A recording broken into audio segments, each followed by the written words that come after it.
المرء لم يحزن عليه لسانه فليس على شيء سواه بخزاب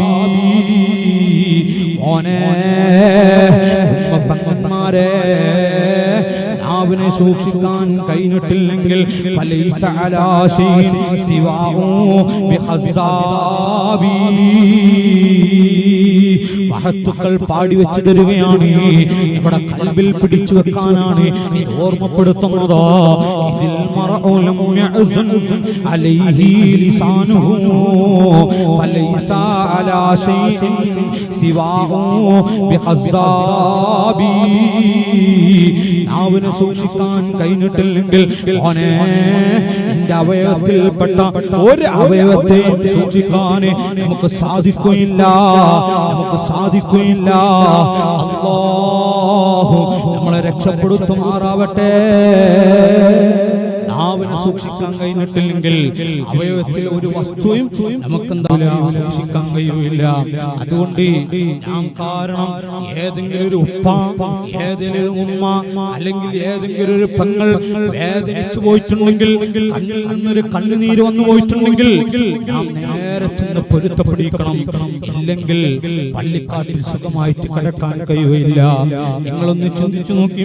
മഹത്തുക്കൾ പഠിപ്പിക്കുകയാണ്. സുബ്ഹാനല്ലാഹ്, അബി ഇസ്ഹാഖിനെ തൊട്ട് റിപ്പോർട്ട് ചെയ്യുന്ന ഒരു ഹദീസാ റൂഹ് എന്ന കിതാബിൽ വിവരിച്ചു തന്നതാണ്. എല്ലാവരും മനസ്സിലാക്കേണ്ടതുണ്ടോ? എന്താണ് ഉപ്പമാരെ? അവിടുന്ന് മയ്യത്ത് കുളിപ്പിക്കാൻ വേണ്ടി വിളിച്ചു. ഫലമ്മാ കശഫതു സൗബ അൻ വജ്ഹി ഇദാ ബിഹയ്യത്തിൻ ഖദ് തതവഖഅത് അലാ ഹൽഖിഹി. സുബ്ഹാനല്ലാഹ്, മയ്യത്ത് കുളിപ്പിക്കാൻ വേണ്ടി വിളിച്ചു. കുളിപ്പിക്കാൻ വേണ്ടി ചെന്നു. അങ്ങനെ കുളിപ്പിക്കാൻ വേണ്ടി ഒരുങ്ങി നിൽക്കുമ്പോൾ ആ മുഖത്തിൽ വെച്ച ആ വിരിപ്പിങ്ങനെ മാറ്റിയപ്പോൾ ഇദാ ബിഹയ്യത്തിൻ, ഒരു പാമ്പുണ്ട്. ഖദ് തതവഖതു, അത് പാമ്പ് ചുറ്റിയിരിക്കുന്നു. അലാ ഹൽഖി, ആ മനുഷ്യന്റെ കഴുത്തിൽ ഇങ്ങനെ ചുറ്റിപ്പിടിച്ചു കിടക്കുന്നുണ്ടോ. ഫദക്കറ, സുബ്ഹാനല്ലാഹ്, ഓർത്തുപോയി. എന്താണ്?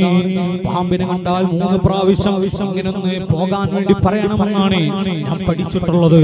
അവിടുന്ന് ആട്ടി നോക്കി, അനങ്ങുന്നില്ല.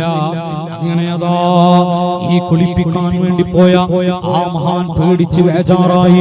സുബ്ഹാനല്ലാഹ്, അവിടുന്ന് കുളിപ്പിക്കാതെ കഫൻ ചെയ്യാൻ നിൽക്കാതെ അവിടുന്ന് ഓടിപ്പോയി. ആളുകൾ കണ്ടോ? ആളുകളോട് ചോദിച്ചു, ആരാണത്? ആ മനുഷ്യനാരാണ്? എന്താണ് ഇത്രയും വലിയ പരീക്ഷ കിട്ടിയിട്ടുള്ളത്?